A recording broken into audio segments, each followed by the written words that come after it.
नमस्कार, मैं doctor Manju Jain, retired associate professor from S N Singh degree college Kanpur.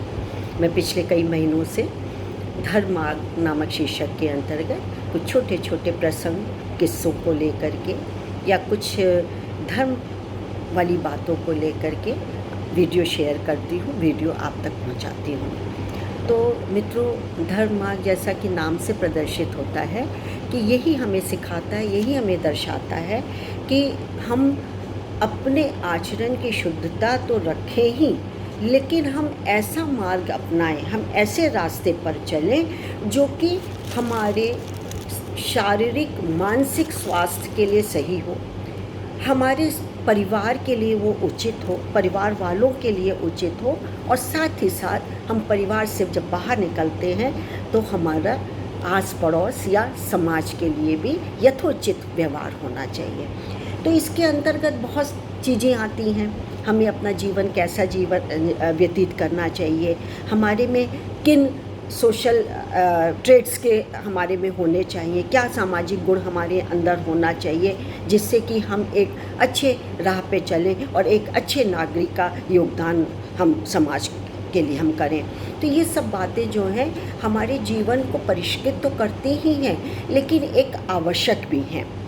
जब कभी भी हमको ऐसा लगता है कि दुविधा की स्थिति में हम कार्य करें नहीं करें, हम क्या करें, तभी यही सब चीज़ें हमारे काम आती हैं और हमको सही रास्ते पे चलने के लिए प्रेरित करती हैं। तो चलिए, आज भी मैं इस श्रृंखला में एक शीर्षक जोड़ती हूँ। इस शीर्षक का नाम है जीवन को जाने। इसको हम तक तो पहुँचाया है श्री अर्जुन शर्मा जी ने, और मैं इनकी वाणी, इनका लिखा हुआ अपनी वाणी से आप तक पहुँचाती हूँ। तो धन्यवाद अर्जुन शर्मा जी, आपका बहुत बहुत शुक्रिया कि मैं आपकी बात जन जन तक पहुंचाती हूँ। जानिए क्या है ये। मनुष्य जन्म से लेकर मृत्यु तक एक जीवन जीता है। जैसे अंकों की गिनती 0 से शुरू होती है और फिर 1 और हजारों लाखों असंख्य तक जाती है, वैसे ही एक मनुष्य का जीवन 0 से आकर 1 पर रुका रहता है या रुकने लगता है। भले ही जीवन की गिनती की शुरुआत हो, परंतु उसका भी उद्देश्य ही होगा, यह वह भी जानता है। हर व्यक्ति का उद्देश्य अपने अपने क्षेत्र में श्रेष्ठता प्राप्त करता है, यानी कि अपने अपने हिस्से की चीज़ें उसके पास होती हैं।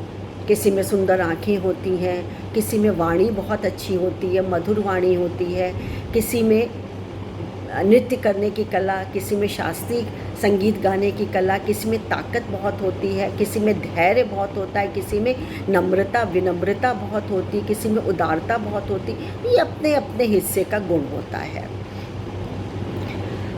अंत में सबकी गति लेकिन एक ही होती है। अंत समय में उसे देखें कि क्या खोया और क्या पाया, तो इसके साथ कुछ भी नहीं रहता है। यह एक जीवन के अंत की ही कहानी नहीं है, बल्कि इस संसार के सभी प्राणियों के अंत की कहानी है।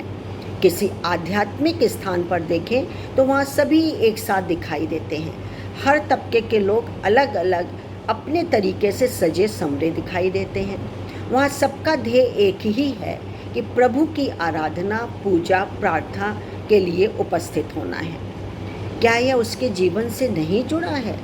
यह उसके अंतर मन का भाग है जो प्रभु की तरफ ले जाता है। व्यक्ति भौतिक जगत में कुछ भी कार्य करता हो, परंतु उसके अंदर एक शक्ति संचालित होती है। हर एक के अंदर होती है शक्ति, कम या ज़्यादा, लेकिन शक्ति संचालित होती रहती है। कौन करता है यह आपको जानना है, यानी परमपिता परमेश्वर। मनुष्य जीवन में सब कुछ प्राप्त कर लेना चाहता है। क्या एक मनुष्य अपने एक जीवन काल में सब कुछ प्राप्त करने की क्षमता भी रखता है? अगर नहीं, तो उस सच्चाई की तरफ क्यों नहीं जानना चाहता है जो सत्य है। यानी सत्य को सबसे पहला समझना चाहिए। व्यक्ति पहले यह दृढ़ निश्चय करे कि प्रभु अवश्य है और साधक को अवश्य सहायता करते हैं। इस विश्वास से उसे स्वीकार करें, फिर उनका निरंतर ध्यान कर उन्हें प्राप्त करने तथा उनके दिव्य स्वरूप में समा जाने का प्रयत्न करें। मुंडकोपनिषद में कहा गया है कि मनुष्य का जीवन परा और अपरा शक्तियों से आच्छादित होता रहता है। ब्रह्म के जानने वाले महर्षियों का भी कहना है कि मनुष्य के जानने योग्य 2 विद्याएं हैं, एक परा और दूसरा अपरा। भोगों की स्थिति और उपभोग, भोगों की सामग्री की रचना आदि वर्णन अपरा विद्या है। इसमें जगत के सभी भौतिक पदार्थ और उनका उपयोग इसी विद्या में आते हैं। इसके अतिरिक्त जो देख नहीं सकते, अत्यंत सूक्ष्म सब में फैले हुए हैं, अविनाशी परा विद्या में आते हैं। मनुष्य का जीवन दोनों ईश्वरीय परा और अपरा शक्तियों से संचालित समझना चाहिए।